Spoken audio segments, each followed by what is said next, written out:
Just a few weeks short of the Winter Olympics starting in South Korea, NBC nightly news anchor Lester Holt and a team of executives traveled to North Korea for a look at how the newfound cooperation between the two countries is working out. But now Holt finds himself at the center of criticism that he was duped. Right off the bat, Lester Holt made it clear NBC was not free to roam the streets and countryside of North Korea. Government escorts determine where we can go, watching and listening to every move. Pictures shot without permission, certain buildings, groups of people, military, we are told to delete. Pictures the dictatorship did permit were of this ski resort about 4 hours from the capital city of Pyongyang. This is the bunny slope at a very modern ski resort here in North Korea. But critics, including Fox News, point out that this ski resort is a Potemkin's village, normally vacant, and that the skiers here are all props, many of them wearing identical outfits. One noting, "It is field producing 101. You don't do a stand-up somewhere that's been staged by a dictatorial regime." But it was this comment from Holt that enraged people. We have been treated with respect here. Of course, they were treated well, unlike the thousands of impoverished North Koreans forced into slave labor. NBC even did a story last year about how the road to the ski resort is cleared by civilians on bikes with hand shovels. Still, Holt did mention the nuclear threat. On the face of it, there is nothing to suggest this period of Olympic détente will have anything to do with the nuclear standoff. Overall, though, veteran journalists at NBC were said to be cringing over the reports. And an op-ed in the New York Post muses, "We are still trying to figure out why NBC Nightly News and Lester Holt decided to shill for North Korea's dictatorship. Sometimes you take what you can get." First, I want to say I have a little bit of sympathy for Lester Holt. He did characterize this as best he could while he was in North Korea as being, under the steady hand and watchful eye of, the dictatorship. So he couldn't do everything he wanted to do.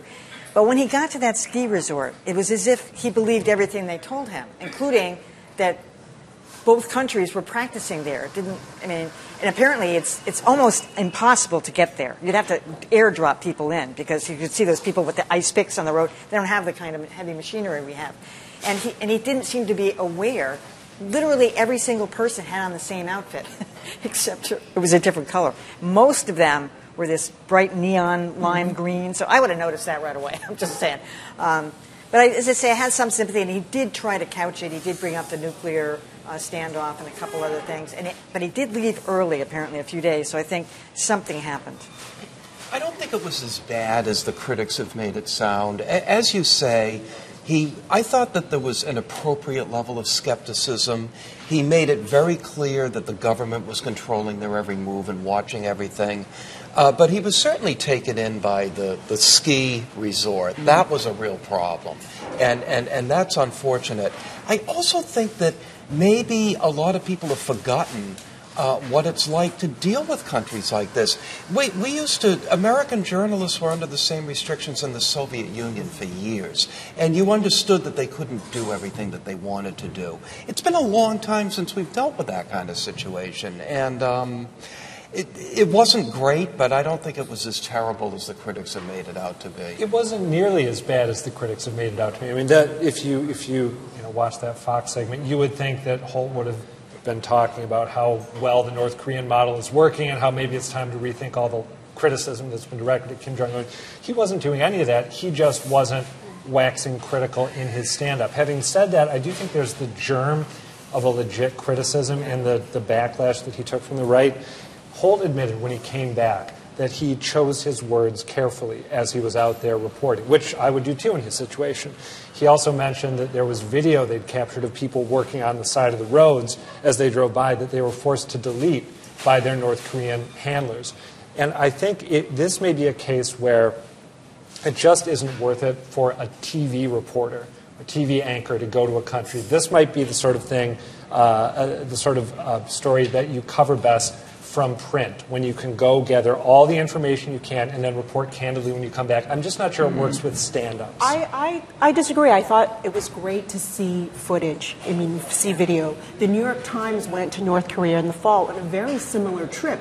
I mean, it wasn't, it gave you a window into this regime, and it's very hard to get access. I think anybody would have said yes to the visas, to go inside. It could have been a little more balanced. I agree that Holt took a risk in doing a TV stand-up, but I wanted to see pictures of what North Korea looked like, and maybe it wasn't a true picture, but I do have that picture that everybody is starving. And it was there. kind of funny. Right. It was no, like, that meant it was the a ski. woman with the red mink and the woman in the red fur coat. I was thinking, oh, I mean, clearly she was put on camera, but it was good to see with my own eyes what North Koreans look like and what the city was like. Well, I agree with all of that. I would just say that back in the day when we were dealing with some of these countries, we would use this phrase, they've told us. Yeah. See, I didn't hear a lot of, they've told us they'll be practicing here. As they explain, they will come. So then it becomes clear to me as a listener, I've been told this. I didn't tell you I believed it. Yeah. I'm telling you what they said. And so a little bit more of that maybe would have taken the edge off of what seemed as though he bought into everything, which I don't think he did, but I'm just saying it needs to be clearer. What about doing the stand-up? I realize he had no choice about where to do a stand-up, but if he didn't said, listen, this is where they took us, I'm basically forced to do it here, and obviously it looks really great. I mean, everybody's dressed beautifully, and I don't even know if you have to go through all of that. You could say they brought us here to show where the Olympic trainers, as they've told us, will be practicing. Yeah, I can get that. They told me. That didn't say I said I believed it happened. That makes a difference in it. And then, of course, when he gets back in this country, he can say, listen, that's where we had to go and blah, blah, blah. He didn't say too much. No, right. But meanwhile, the president of NBC News, Noah Oppenheimer, is taking a lot of grief because he put himself on the trip rather than a real producer. So. Yeah, that might have been a mistake. Yeah.